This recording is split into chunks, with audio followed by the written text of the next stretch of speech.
3 steps remained between Princess Elara Vane and the man she had been ordered to marry.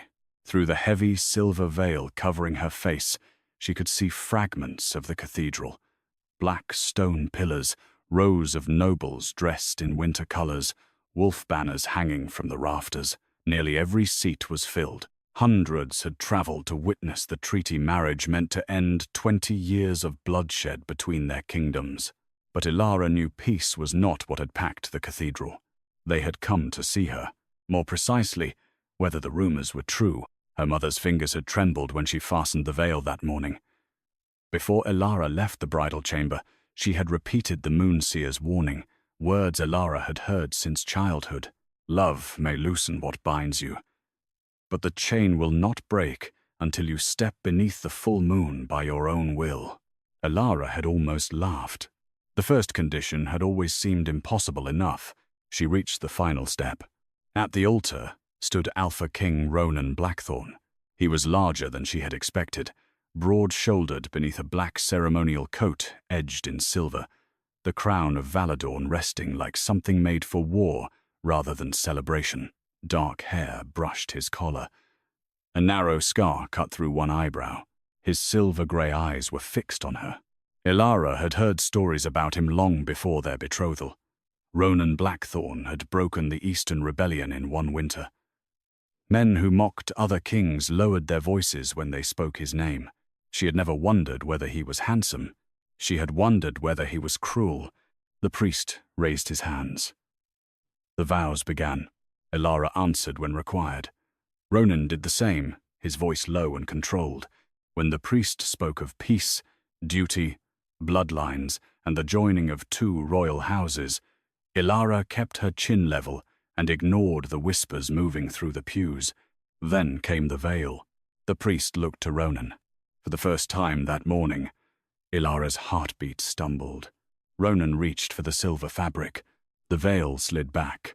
Silence struck the cathedral. Elara knew what they saw. Grey silver marks spread along one side of her face like old burns beneath the skin. Her left cheek was rough and uneven. The curse pulled one side of her mouth lower than the other and dulled the color from her skin. In daylight, even her scent was faint, almost absent, as though some part of her had been erased. A woman inhaled sharply. Someone whispered, "Gods." Then came a small laugh from the second row. Lady Seraphine Vale did not lower her voice. So the rumors were kind. A few people around her smothered smiles. Elara's spine went rigid. She had prepared herself for disgust. She had prepared herself for Ronan to hesitate, perhaps even stop the ceremony.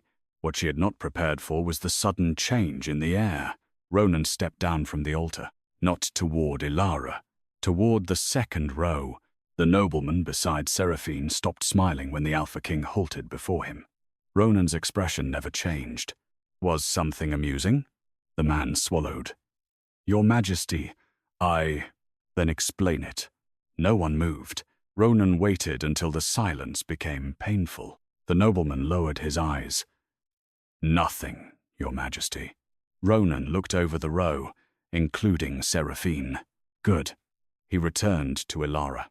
For one terrible second, she thought he might cover her face again. Instead, he held out his hand. His palm was scarred. "Steady." Elara stared at it. "Ronan's chase met hers. Continue." She placed her hand in his. The priest resumed the ceremony. By the final blessing, no one in the cathedral laughed again. The private chamber behind the royal chapel was warmer, but Elara still felt cold. The door had barely shut before Ronan removed his crown and set it on the table between them. For several seconds, neither spoke. Then he said, "You should know what this marriage is before the court decides to invent it for us." Elara folded her hands. "I am listening. I agreed to this union because the treaty requires it. I will honor the treaty. I will protect your title, your safety, and your dignity in my kingdom." There it was. The careful boundary. Ronan continued, "I cannot promise affection I do not yet feel." Elara looked at him fully. "Good." A faint line appeared between his brows. I did not cross 2 kingdoms to beg a stranger to love me. For the first time, something like surprise broke through his composure. Then it vanished. Then we understand each other. We do. A bell rang beyond the chapel, calling them to the reception. Beyond the walls, music rose as the court prepared to welcome its new queen. Ronan reached for the door. Elara turned toward the narrow window. The winter sun had already begun to sink. Her breath caught, too low. The ceremony had run longer than expected. An hour, perhaps less. The reception would last 3. She could not still be among the court when the sun disappeared. Elara? Ronan had stopped at the door. I need to change before the reception. His gaze moved briefly over her gown. Now? Yes. The court is already assembled. The words were not cruel, but they carried the effortless weight of a king, accustomed to being obeyed. Elara looked back at the fading light. I will be quick. Ronan studied her. His eyes narrowed not at her face, but at the fear she had failed to hide. Then he looked toward the window. Why? He asked quietly. Are you afraid of the dark? Elara forced her fingers to loosen from her gown. I'm not. Ronan's expression said he did not believe her. She expected him to press. He was an Alpha King, accustomed to answers arriving when he asked for them. Instead, he opened the door, then changed quickly. Elara crossed the corridor with 2 attendants and dismissed them the moment she reached the bridal chambers. They protested that the new queen could not dress herself for her own reception. Elara shut the door anyway, slid the bolt into place, and hurried to the west-facing window. The sun was already touching the distant hills. Too late for the reception. She pulled the curtains closed. The final strip of gold vanished. Pain started behind her eyes. Elara gripped the dressing table as the curse released its hold. The roughened skin along her cheek tightened, then smoothed. The grey-silver marks receded like frost beneath warm water. Her jaw shifted with a deep ache. Dark chestnut hair spilled farther down her back. When she opened her eyes again, the woman in the mirror looked nothing like the bride the cathedral had mocked. Her skin was clear, her features fine and balanced, her grey-blue eyes brighter. Beautiful, people would call her. Elara had learned to hate the word. Beauty had never freed her. It had only given her another face she was forbidden to show. And tonight was not a full moon. Even if someone had fulfilled the impossible first condition, and no one had, the change could not become permanent. Love could loosen the chain. Only her own willing step beneath a full moon could break it. Until then, sunset only changed the shape of her prison. A knock struck the door. Your Majesty? Elara froze. The reception has begun. I'm unwell, she called. Tell the court I have retired. A pause followed. Then another voice sounded beyond the door, lower and unmistakable. Leave us. Ronan. Her attendants obeyed immediately. Elara backed away. Your Majesty, she said, you never came to your own wedding reception. I told you I needed to change. And now you are ill. His tone was controlled. But she heard the question beneath it. A painted folding screen stood near the bed. Elara crossed to it just as the latch moved. You may enter. Ronan stepped inside. Elara remained behind the screen. Silence. Then, is this how our marriage begins? Heat rose into her face. I would prefer privacy. You have it. She heard the door close. Ronan did not approach. I came because the court expects me to spend the wedding night here, he said. If I leave immediately, tomorrow they will discuss that instead of the treaty. Elara pressed one hand against the painted silk. And what do you expect? Tonight? Yes. Nothing. The answer unsettled her more than pressure ever could have done. A treaty gave me a wife, Ronan continued. It did not give me permission to take whatever I want from her. Elara stared at his shadow through the screen. Most men who had heard stories about her face had either pitied her or recoiled. She had prepared herself for both. She had not prepared for restraint. You are an unusual Alpha King. A quiet sound came from the other side. Not quite laughter. I have been called worse. A chair creaked as he sat. Minutes passed. He did not ask her to come out. He did not ask why she was hiding. That silence became strangely easier to breathe inside. Finally, Elara asked, "Did you regret it? The marriage?" Not laughing. The room went still. "Cruelty is not wit," Ronan said. "That was not my question." "No." The answer came without hesitation. Elara lowered her gaze. "You could have refused me." "I could have, and yet you didn't. The treaty matters." "Of course." The small warmth in her chest cooled before it could become dangerous.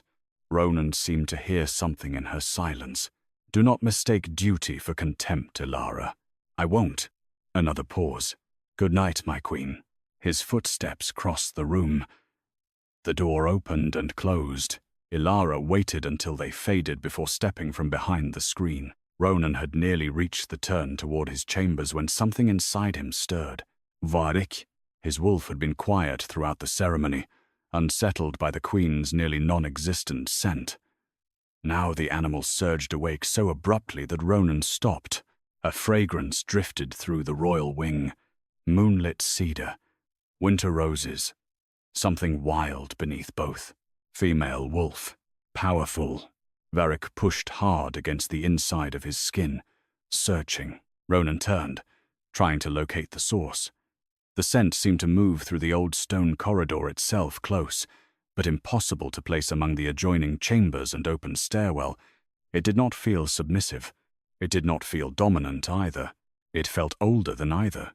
Ronan stood motionless as Varric strained toward it.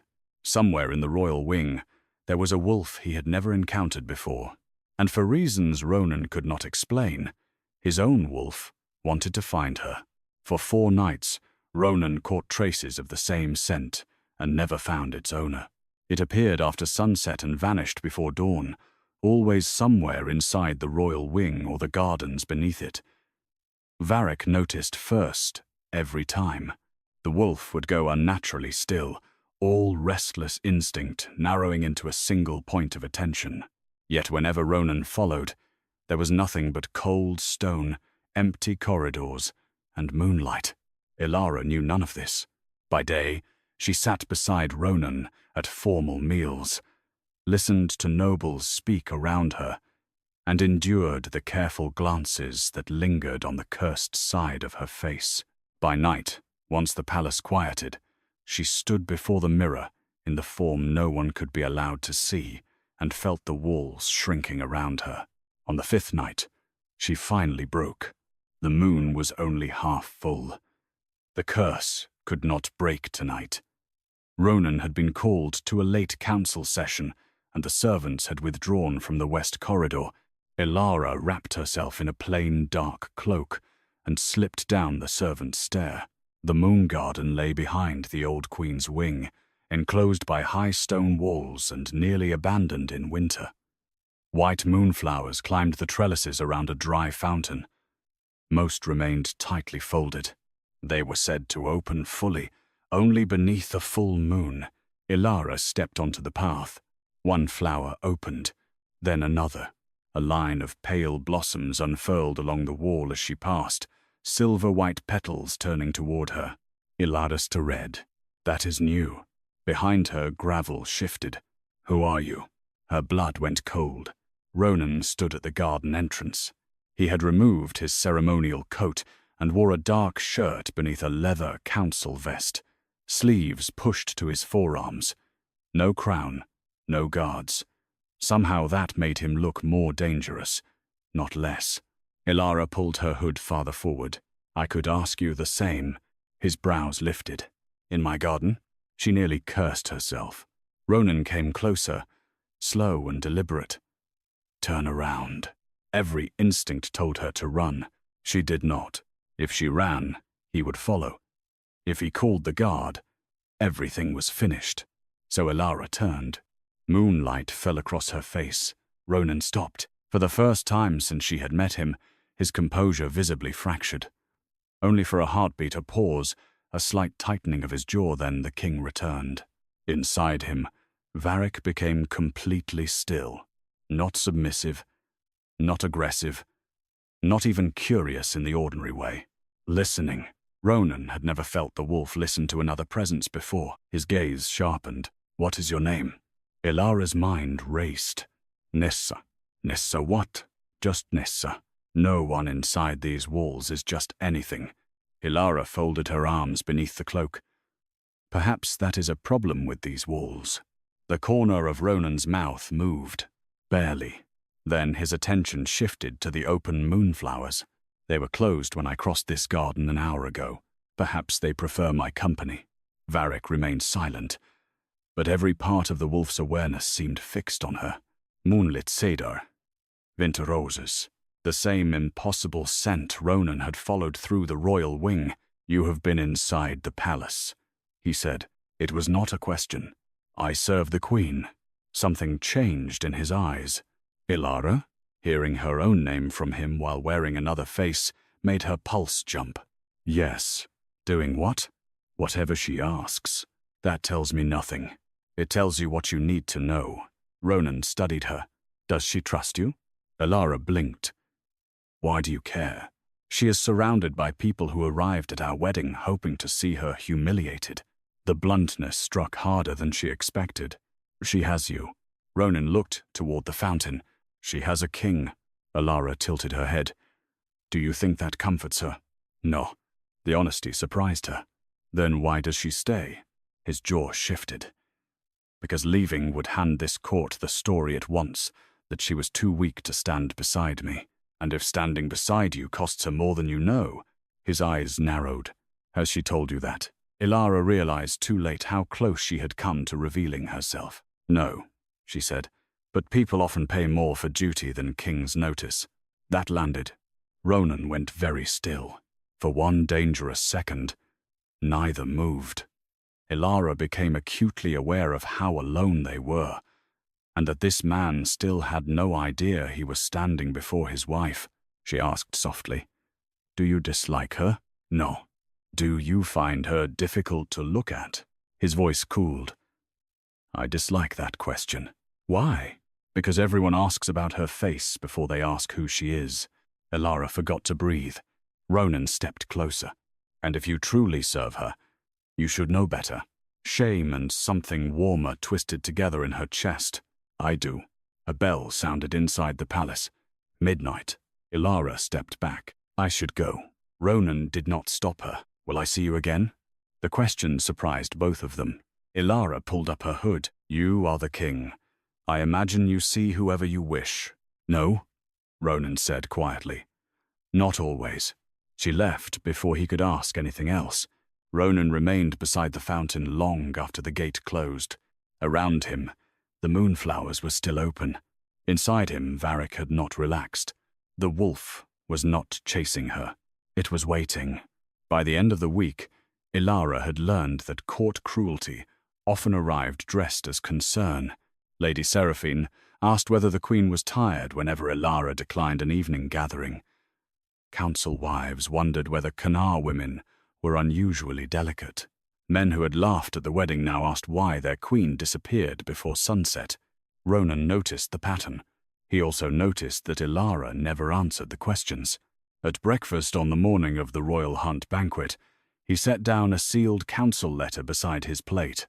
"You will attend tonight." Elara's hand stopped over her tea. "The banquet begins late. I know. I would prefer to retire before sunset." Ronan watched her. "You have preferred that every evening since our wedding." The words were quiet, but they landed harder than accusation. Elara looked toward the windows. "I have attended every required council meal, every audience, and every public appearance held during the day. And the court has noticed the boundary. My private habits are not the court's concern. They become the court's concern when half the nobles believe their queen is hiding something." Her pulse quickened. Ronan continued. "Lucian has already heard 3 versions of the same rumor, that you are ill, that you are not truly wolf-blooded, that our marriage is ceremonial and nothing more. Then perhaps your nobles need better occupations. The hunt banquet is not optional." Elara set down her cup. "I am asking you not to make me stay after sunset." Something in her tone finally made him pause. Why? She could have told him part of the truth. She was cursed. But explaining why sunset mattered would reveal the one thing she could not safely give him yet, that darkness restored the face and sent the curse hid by day. If she showed him before he had freely chosen the woman he already knew, she might destroy her only chance of becoming whole. I cannot explain that yet. Ronan's expression closed. You are asking me to weaken the crown publicly for a reason you refuse to give me. I am asking my husband to trust me. His jaw tightened. And I am telling my queen what the kingdom requires. Elara stared at him. Is that your request? No. The room seemed to shrink. Ronan held her gaze. It is your king's command. For several seconds, Elara heard nothing but the soft crackle of the fire. Then she rose. Of course, Your Majesty. The title had never sounded colder. The royal hunt banquet filled the southern hall with music, wine, and roasted venison. Torches burned while the last sunlight poured through tall western windows. Elara stood at Ronan's right hand, exactly where he had ordered her to stand. She smiled, answered questions, and ignored Seraphine's interested glances and Prince Lucian's charm. But she watched the windows. Gold became amber, amber became red. Her palms turned damp inside her gloves. Ronan leaned toward her. You are shaking. I told you I needed to leave. We are almost finished. The first ceremonial toast began. Elara's heartbeat pounded harder. A servant filled her cup. Outside, the sun touched the horizon. Pain flickered behind her eyes. Not yet. Please. Lucian raised his glass to unity between Valadorn and Canar. Applause followed. Another toast began.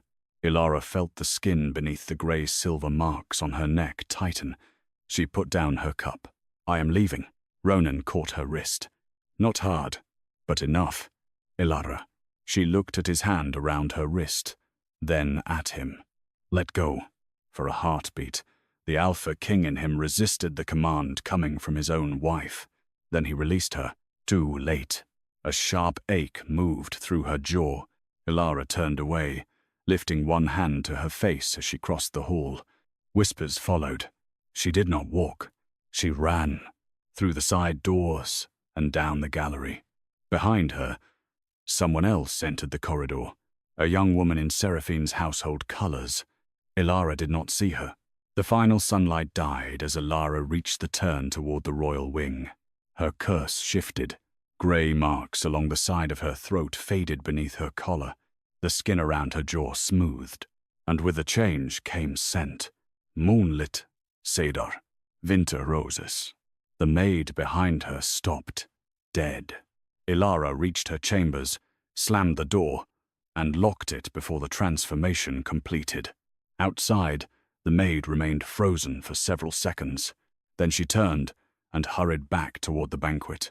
Ronan found Elara an hour later. She had changed back into a high-necked nightrobe and stood behind the same painted screen she had used on their wedding night. He stopped inside the doorway. You ran from the hall? Yes. The entire court saw. I know. Lucian is already trying to calm rumors. A bitter laugh escaped her. Then perhaps the kingdom will survive. Ronan exhaled. Elara, you asked why I feared the dark. I did not answer. You decided that meant my answer did not matter. That is not what happened. No? She stepped closer to the screen. You protected me when strangers laughed at my face. Then the moment my obedience became inconvenient, you reminded me I was still yours to command. Ronan went silent. You are queen, he said finally. I am also your wife. Tonight, the kingdom required its queen. And so you decided the woman did not matter. The words struck cleanly. Ronan had no immediate answer.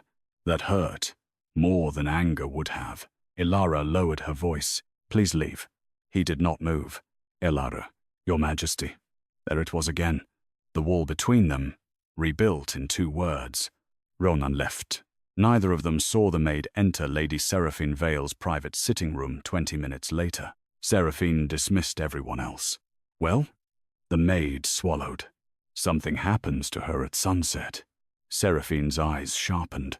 What kind of something? I don't know. Her skin changed. And her scent. The maid faltered. Seraphine leaned forward.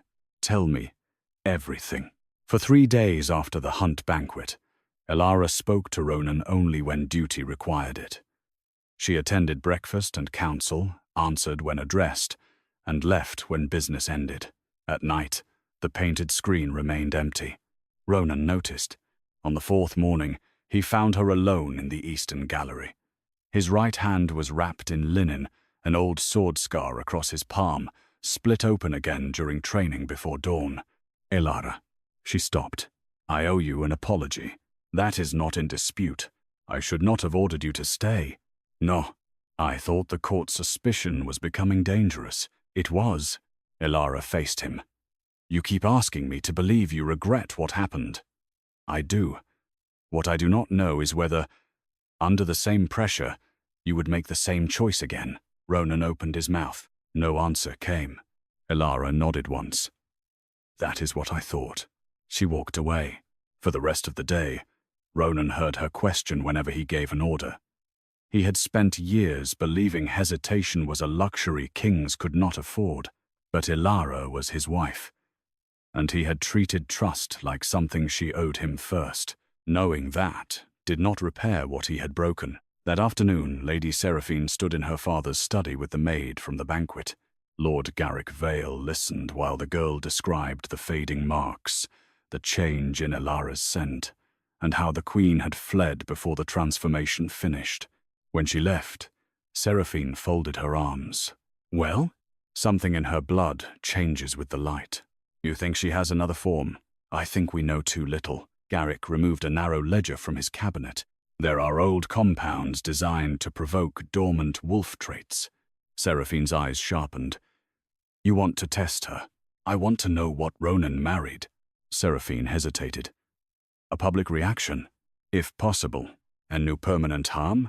Garrick looked at her. I need information, not a corpse. Seraphine accepted the answer. Garrick rang for a servant, sent for Melovos. By evening, Garrick and 5 councillors were waiting for Ronan. Their proposal was simple. Annul the marriage. Send Elara back to Kanar under honourable terms. Replace the treaty with a military compact. Marry Seraphine. Stabilize succession. It solves nearly every problem in front of you, Garrick said. Ronan pushed the document back. No. The Queen herself may prefer release. Then she may tell me that herself. And if she does not, the matter is closed. Ronan left.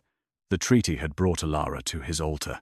It no longer explained why sending her away felt intolerable. Elara never learned of the proposal. 2 days later, the court gathered for the winter oath feast. Before entering the hall, Ronan removed the linen from his palm. The reopened scar had sealed badly, still red and tender, but he refused another bandage beneath his ceremonial glove. Elara stood beneath carved wolf standards in a dark green gown, her cursed marks visible above the collar. An elderly ambassador stared openly. Elara answered him with such measured patience that the man lowered his eyes first. Something inside Ronan settled. This was not duty. It was not pity, treaty, or Varric's instinct. He loved her, Elara exactly as she stood before him now. He had refused the clean political escape. If her face never changed and keeping her cost him the easier crown, he still wanted her to stay. Across the room, Garrick lifted 2 fingers. A servant changed direction with a tray of ceremonial wine. Seraphine saw it happen. Her mouth tightened. She knew her father meant to trigger some visible response in Elara. She did not know what Maelor had put in the cup, or how far Garrick had decided to push the test. Lucian saw Garrick watching the tray. He looked away. The servant reached Elara. Your Majesty. She accepted the silver cup. Ronan smelled it a heartbeat later. Silverroot. Moonbane. Something metallic beneath both. Elara. She turned. Don't drink that. Ronan was already moving. He struck the cup from her hand. Wine splashed over his right palm, seeping through the poorly sealed scar. Pain hit instantly. His knees buckled. Elara caught his shoulders. "Ronan!" The hall erupted. Guards seized the servant as his hand burned like molten silver. "Did you drink any?" he forced out. "What?" "The wine." "No." Relief crossed his face before the pain took him. By the time they carried him to his chambers, fever had begun. The healer worked for hours, scrubbing his hand and cutting poisoned tissue from the scar. "This was not ordinary poison," she said. "Someone wanted a reaction." Elara looked at Ronan's shaking body. Could it have forced a shift? The healer looked at her sharply.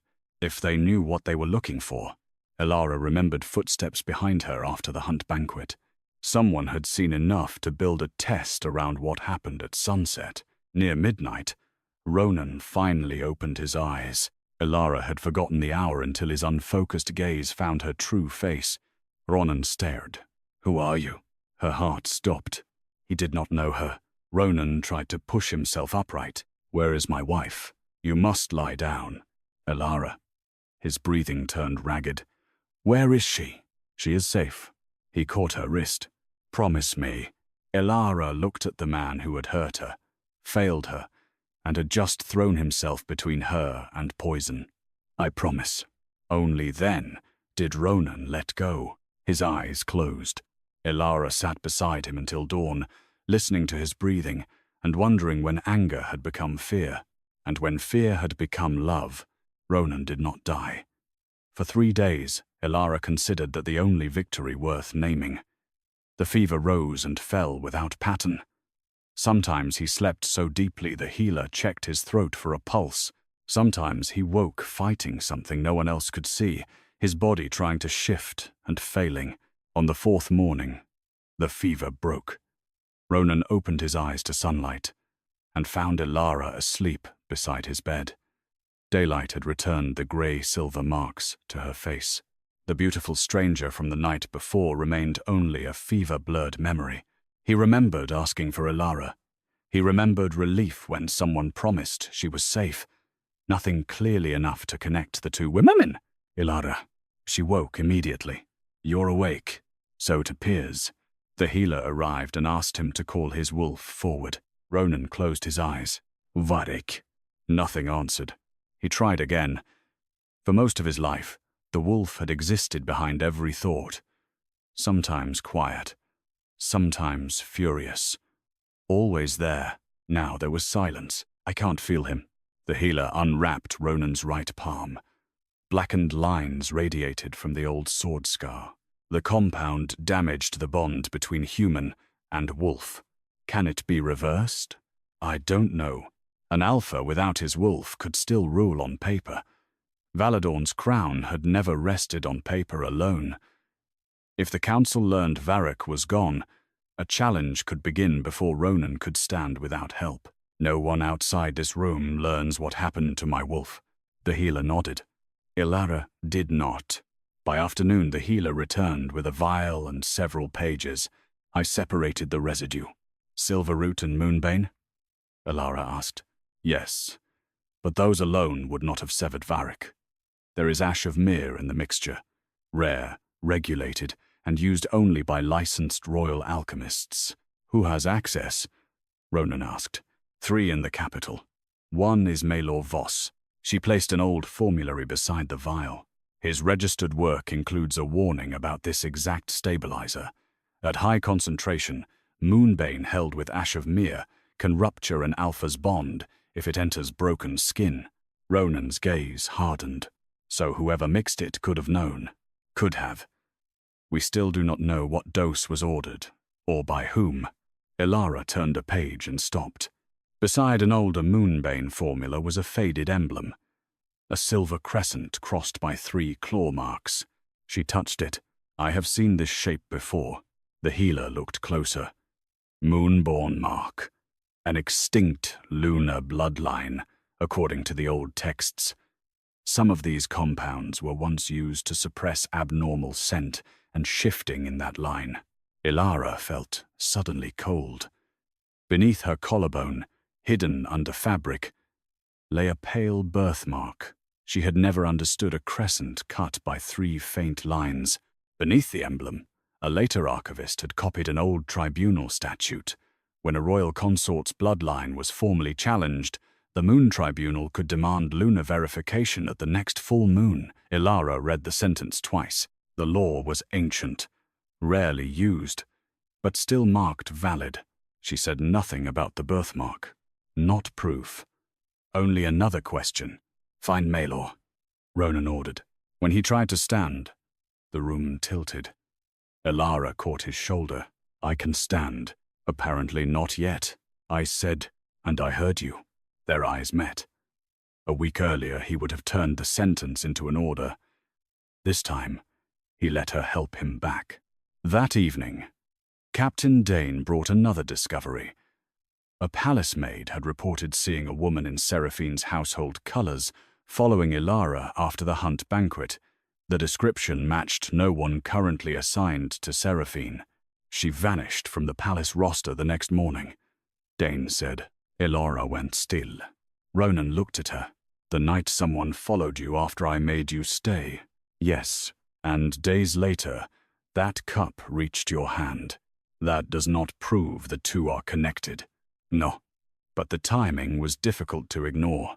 If whoever followed you saw something unusual, Ronan said, I may have handed them information they would never have had. You may have. She did not soften it. I thought being king meant knowing when fear had to be overruled.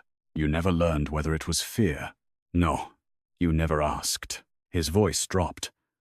No. The next morning, Elara discovered 2 guards outside her chambers. By noon, there were 4. Another followed her to the library. When she asked for her horse, the stablemaster said the king had forbidden her from leaving the royal wing without an escort. Elara found Ronan at his desk. You can find me. I protected you. You ordered guards to follow me everywhere. Someone tried to poison you and nearly killed you instead, which is why I will not give them another chance. Elara stared at him. He had understood one mistake and stepped directly toward another. You cannot turn this palace into my cage. Until I know who did this, your movements will be restricted. There it was again. Not her husband, her king. You lost your wolf, Ronan. His face changed. And now you are trying to make sure I lose my freedom. She walked out before he could answer. Ronan remained gripping the desk, listening for a wolf who no longer spoke and realizing fear could wear the same voice as duty. For 2 days, Elara tested the edges of Ronan's new rules. A guard followed her to breakfast. 2 waited outside the library. When she crossed the inner courtyard, Captain Dane appeared at the archway as though she had become the most dangerous prisoner in Valadorn. On the 3rd morning, Elara stopped and turned on the man behind her. Go away. The guard paled. Your Majesty. The king ordered. I know exactly what the king ordered. She found Ronan in the strategy room, standing over a map with one hand braced against the table. He still tired quickly, though he tried to hide it. You lost your wolf, and decided I should lose my freedom. His jaw tightened. I decided you should stay alive. That is not the same as free. Someone put poison in your hand, and your answer is to make every door another lock? My answer is to make certain they do not get close enough to try again. Elara stepped nearer. You are still deciding that fear gives you the right to choose for me. The words struck where she intended. Ronan looked away first. Then he said, The guards outside your chambers are removed. Elara blinked. You may go anywhere inside the palace grounds. If you leave them, I ask that you take 1 escort. Ask? His mouth tightened. Yes, ask. It did not erase what had happened, but it was the first time she had heard him surrender power before being forced to. Late that afternoon, Ronan came to Elara's sitting room to review the new security arrangements with her, instead of sending orders through Dane. The winter sun still hung above the western roofs. Halfway through the conversation, a chair scraped sharply. Ronan had dropped to one knee beside the table, breathing hard. Ronan? I'm fine. You are on the floor. I noticed. She crossed to him. Don't. The word came too sharply. Elara stopped. His hands were shaking. "I heard him," he said. "Varik." Ronan closed his eyes. For half a second, I thought I did. The anger went out of her. She knelt in front of him. "I don't know what I am without him. Every room I entered, every decision I made, he was there. Even when I ignored him, I knew where he was." Elara reached for his hand. This time he let her. The instant their skin touched, something unfamiliar moved through her. Emptiness. Grief so deep it felt like cold water in her lungs. Then shame. Ronan's shame. Not hers. Elara sucked in a breath. His eyes opened. "What?" "Nothing." She did not release him. "You are still Ronan. That is easy to say. Then stop asking the wolf to tell you who the man is." His thumb moved once against her knuckles. Elara felt another flash. Warmth. Want. Then he pulled away. Outside the window, sunlight was beginning to thin. Elara rose first. "I need to go." Ronan looked toward the light, then back at her. He asked no question and did not stop her. That restraint followed her all the way to her chambers. The next morning, Captain Dine brought news. The missing maid had been seen at a boarding house near the south gate under another name. Ronan reached for his coat. "Alcinmen." "No." He looked at Elara. "If armed royal guards surround her, she will run before anyone asks a question. She may be involved in an attempt on your life. Then let me find out." Ronan's expression closed by instinct. Elara watched the command form behind his eyes. His mouth opened. Then he stopped. "What do you need from me?" The question caught her off guard. "Trust." He called Dane. "One plainclothes guard. Far enough back that the queen does not see him unless she needs him. Acceptable." The maid was barely 20, and frightened before Elara sat down across from her. "I never touched the wine," she blurted. "I swear, I did not say you did." Eventually the truth came. Seraphine had ordered her to follow Elara after sunset and report anything unusual. She had seen the marks on Elara's neck fade and smelled the sudden change in scent. She had told Seraphine everything. Did Lady Seraphine say why? She said the queen might be hiding something in her blood. Did she mention poison? No. Only that her father would know how to make the truth show itself. Elara's stomach tightened. "Lord Garrick?" The girl nodded. It was the first direct thread from Seraphine's surveillance toward Garrick, but still not proof of what he had ordered. When Elara returned, Ronan was waiting in the strategy room. He did not ask why she had taken so long. He only looked her over once. "Are you hurt?" "No." His shoulders lowered. "Good." Elara told him everything. Seraphine ordered the surveillance, Ronan said, and knew Garrick intended some kind of test, but not necessarily poison. "We follow the proof. Not punish first. Not command first. Follow the proof." Ronan reached for the witness statement at the same moment she did. Their fingers touched. The feeling struck hard enough to steal her breath. Fear for her. Relief. Desire held under brutal control. Guilt. And beneath all of it, steady and unmistakable, love. Elara froze. Ronan frowned. "What is it?" She withdrew her hand. "Nothing." But she no longer wondered whether Ronan Blackthorne could love her. She wondered what would happen if he already did. By the next afternoon, the maid's testimony had given them one useful name and several dangerous questions. Seraphine. It was not enough to accuse her of poisoning a queen. Ronan refused to treat suspicion as proof, so Elara searched where Seraphine's influence was strongest, not the ballroom, but the records beneath it. A clerk, loyal to Captain Dane, found courier logs showing sealed packets moving from Seraphine's apartments to Lord Garrick Vale's estate after the Hunt banquet. One intercepted copy carried Seraphine's hand. "The sunset change is real. If you mean to test her blood, keep it controlled. I will not have blood on the floor." Elara read it twice. She knew there would be a test. "Yes," Ronan said. But this does not prove she knew what would be in the cup. A second letter, written by Garrick to Maylor, was less careful. Use the higher measure. The reaction must be undeniable. Your caution is noted. Ronan's face hardened. The registered warning they had already found in Maelor's formulary made the words worse. High concentration could sever an alpha's bond through broken skin. Garrick knew Maelor had cautioned him, Elara said, or at minimum knew there was a risk serious enough for Maelor to object. They still needed Maelor himself. He remained missing. Then Dane brought the altered shipment record. The Ash of Myr had entered the palace marked for the Royal Infirmary. 2 days later, its destination had been changed. The authorization bore the seal of Prince Lucian's office. He knew enough to touch the record, Elara said. Or someone used his seal. You don't believe that? No, but Lucian had not mixed the compound. They would prove what he knew before deciding what he deserved. Late that afternoon, Ronan found Elara in the West Solar. You felt something yesterday. Elara looked up. When? When you touched me. Her heartbeat changed. I was tired. You are a poor liar. And you are an exhausting man. He almost smiled. Then he closed the door. Elara, the softness in his voice was worse than command. She stood.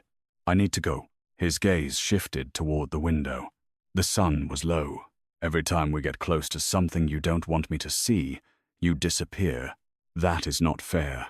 Neither is pretending I haven't noticed. She moved toward the door. Ronan stepped aside. He did not block her. That stopped her more effectively than force would have. I am not keeping you here, he said. I am asking why you always leave before dark. The choice sat with her, and still she could not give him the answer. Because there are things you do not understand. Then let me. I can't. Can't? Or won't? Both. Pain moved through his expression. You trust me with the weakness of my crown, but not with this. That is different. How? Because if you see me before I know the choice was truly yours, I may lose the only chance I have ever had to become whole. The words stayed behind her teeth. Ronan's voice dropped. Is this what you have been hiding since the wedding? Elara froze. The sunlight slipped lower. Pressure began behind her eyes. No, not here. She turned toward the door. Pain struck through her jaw. Her hand flew to her face. Elara, don't look at me. The final edge of sunlight vanished. The curse released. Grey-silver marks faded beneath Ronan's stare. The roughened line of Elara's cheek softened. Her skin cleared.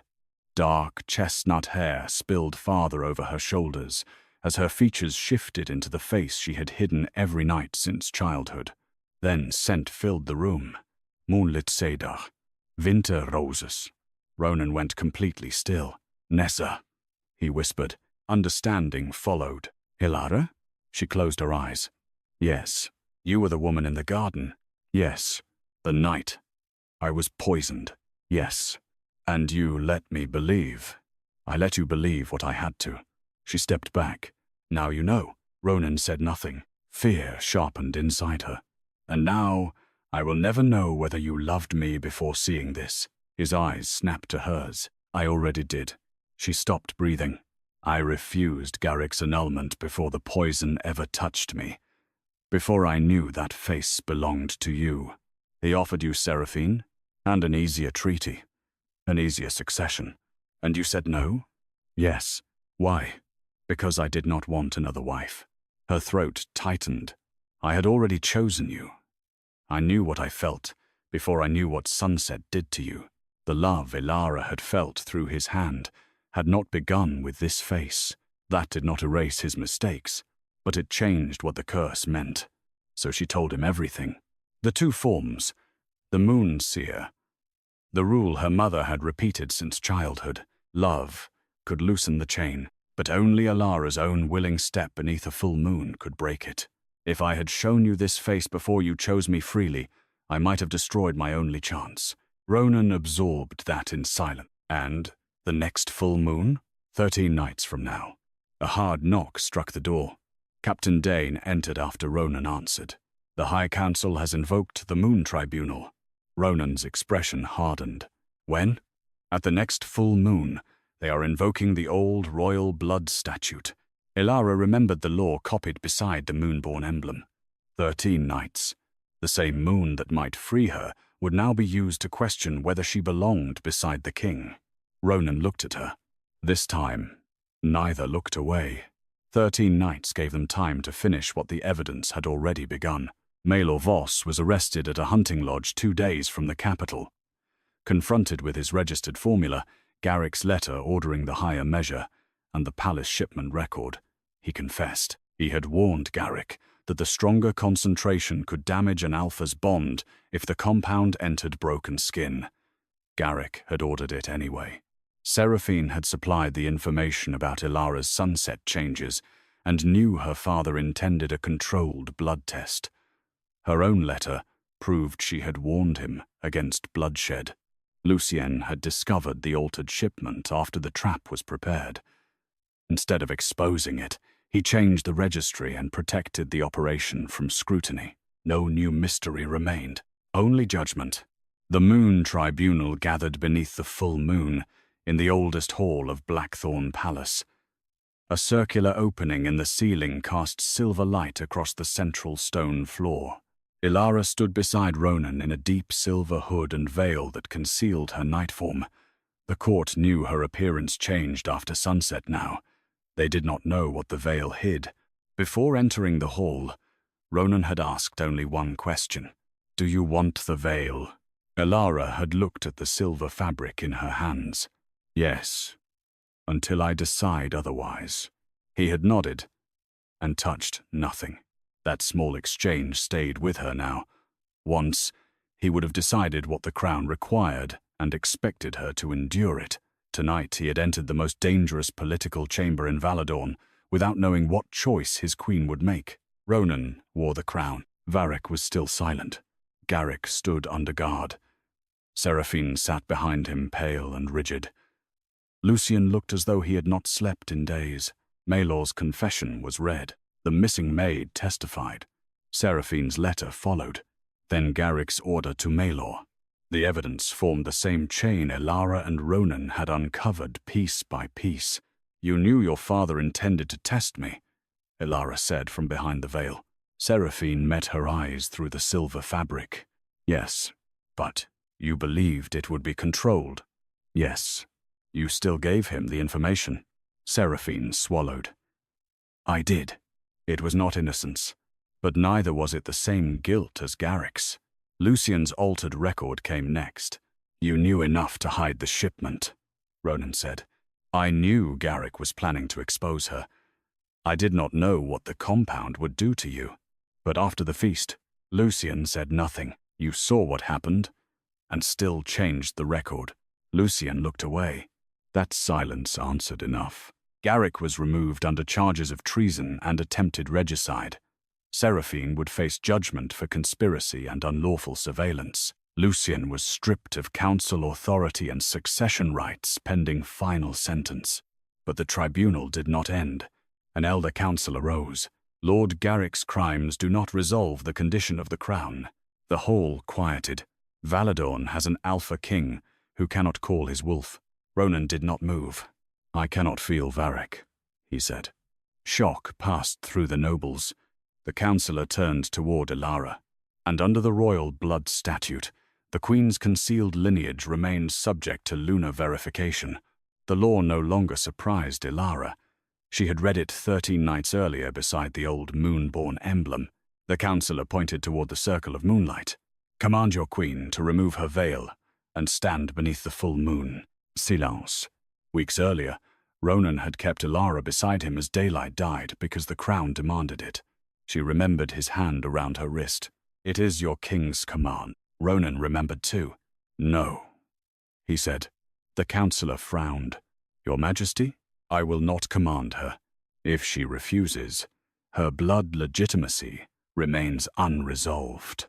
"Then it remains unresolved. You could lose the crown." Ronan looked at the silver light, then at Elara. "I used this crown once to take her choice from her because I believed duty gave me the right." His voice carried through the hall. "I will not do it again." Then you are prepared to surrender, Valadorn? If that is the price of refusing to own my wife's decisions, yes. Elara's throat tightened. Ronan turned fully toward her. No ardor, no plea, only the man. This time, he said quietly, the choice is yours. For the first time since Elara had been sent across 2 kingdoms to marry a stranger, no treaty, parent, council, curse, or king was deciding what happened next. Elara was. She untied the veil. The fabric fell. A murmur moved through the chamber as the court saw her true face for the first time. Then Elara stepped into the moonlight. I spent my life hiding because I was told secrecy was the only way I could ever become whole. She looked at Ronan. I am done hiding. Nothing exploded. No thunder shook the palace. Something inside her simply loosened. A pressure she had carried so long she had mistaken it for part of herself disappeared. Silver-grey lines surfaced briefly across her hands. Then they broke apart like frost beneath sunlight. Elara inhaled sharply. Ronan took 1 step toward her, then stopped, still, letting her choose. It's gone, she whispered. She knew. The curse was no longer waiting for sunrise. Ronan had loved her before seeing this face. He had chosen her when leaving would have made his crown easier. Love had loosened the chain. Her choice had broken it. Only after that moment had settled did the royal archivist approach. His attention had gone to the pale crescent mark beneath Elara's collarbone. The old records used that mark for the moonborn line. The words stirred murmurs. Elara looked down. The moonflowers. Her scent. The ancient formulas once used to suppress lunar blood. Not salvation. Not power arriving to rescue her. Only an answer to clues that had followed her for years. Then Ronan went still. Elara. He pressed a hand to his chest. For the smallest instant, something moved behind his eyes. A presence. Weak, distant, alive. Then it vanished. Ronan exhaled shakily. He answered. Elara took his hand. Ronan still could not shift. His wolf was still wounded. Nothing had been restored. But silence was no longer all he had. The tribunal ended before dawn. But nothing felt finished. Lord Garrick Vale was stripped of title and lands before being sentenced to life imprisonment for treason and attempted regicide. Maelor Voss received a lesser sentence in exchange for his confession and testimony. Seraphine was exiled from the capital and barred from royal service. Lucian lost his council seat and his place in the line of succession for concealing evidence after the poisoning. None of it gave Ronan back his wolf. By sunrise, the palace had begun celebrating Elara's broken curse. Servants stared when she walked through the corridors without a veil. Nobles who had once looked away now looked too long. Elara found she cared less than she had imagined. Ronan was waiting in the private council chamber when she entered. He had removed the crown and set it on the table. "You should sit," she said. "So should you. I am not the one who nearly collapsed during the tribunal. I did not collapse. You leaned on a pillar with great dignity." That almost earned a smile. Then Ronan looked at the crown. "The council will confirm me for now. Garrick's faction is broken, and Lucian is no longer eligible to challenge. For now, I still cannot shift." Elara sat opposite to him. Ronan's gaze lifted to her face. The face the world had suddenly decided was worth admiring. "There is another matter." She knew before he said it. "Our marriage can still be annulled." Elara went very still. "You are doing this again." "No." His voice was quiet. "This time I am not deciding for you." He pushed a folded document across the table. "If you want to leave, you leave with your title, your dowry, and the protection of both kingdoms. No council will call you oathbreaker. No treaty will force you back. And what do you want?" Pain flickered across his face. "That is not the point. It is to me." Ronan looked away. "I want you to stay." The answer was nearly a whisper. "But I do not know whether Varric will return. I do not know whether I will remain king. I cannot promise you the life you were sent here to have." Elara rose and walked around the table. When I was sent here, I had no choice. Ronan looked up. I do now. She took the annulment papers and tore them in half. I choose you. Something changed between them. Not violently. Not like the curse breaking. Warmth moved through Elara's chest and met something answering in Ronan. His breath caught. She felt him not only the sharp edges of fear or desire that had passed through touch before, but a steady presence beneath them. Ronan reached for her hand. You feel that? Yes. His thumb brushed her knuckles. The bond. A mating bond? He nodded. Elara smiled through sudden tears. You realize this makes getting rid of me considerably harder. A laugh escaped him, low and tired and real. I had begun to suspect that. She leaned down and kissed him. This time there was no screen between them, no hidden face, no throne deciding what either of them owed. Only choice. 6 months later, Ronan still could not hold a full shift. Varric returned in fragments. First a growl in the back of his mind, then flashes of silver in Ronan's eyes when anger or laughter broke through his control. By spring, claws appeared for several painful seconds during training. The healers called it progress. Ronan called it irritating. Elara called it proof that silence had not been permanent. The court changed more slowly. Some nobles remained uncomfortable with a king whose wolf had been wounded, and a queen descended from a bloodline most considered extinct. But no one laughed at Elara anymore. At the first spring assembly, she entered the great hall beside Ronan wearing no veil. The same nobles who had stared at the cursed bride now stood as she passed. One older lord, who had laughed at the wedding, bowed so deeply his chain of office struck the floor. Your Majesty, he said. Had we known, Elara stopped. That was the problem. The man looked up. You believed you needed to know. She continued walking. Ronan's mouth twitched. Outside the hall, evening light stretched gold across the palace steps.